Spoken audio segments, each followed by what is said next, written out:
Senator Cassidy. Thank you. Thank you, Chair Sanders.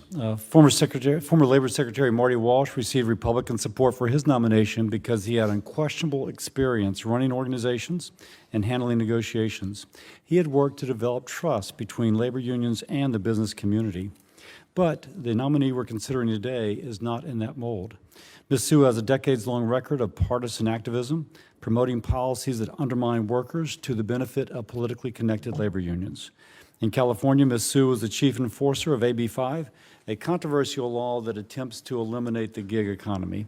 While the economy of 2023 is the economy that they're attempting to limit.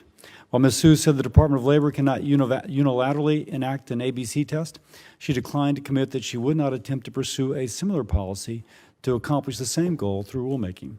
We asked if she would pursue changes to the joint employer rule, a major priority of unions that would completely undermine the franchise model, a franchise model which employs 8 million Americans.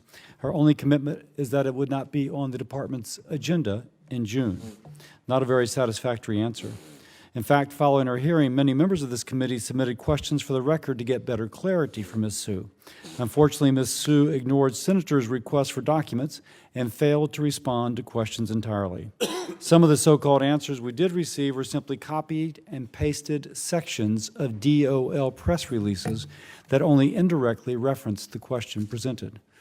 How can we believe that Ms. Sue will work in good faith with Congress when she did not respond adequately to even QFRs from members of this committee?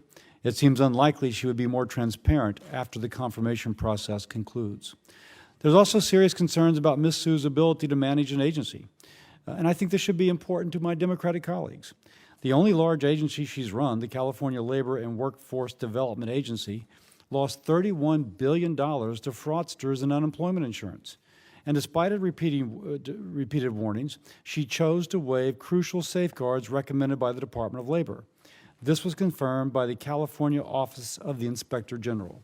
I once heard Senator Sanders say he is not for wasting taxpayer dollars. This was a waste of taxpayer dollars. During the hearing, we heard this wasn't a big deal because other states had fraud too.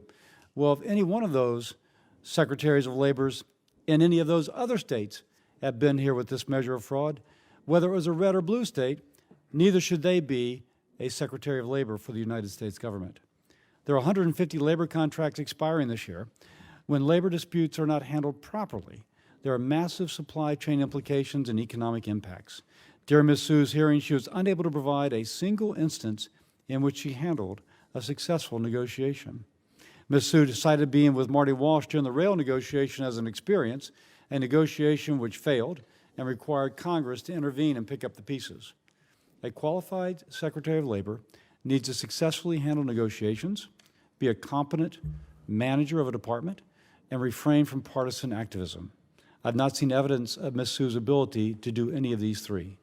That's why I'm voting no on her nomination and encourage my colleagues to do the same. Thank you.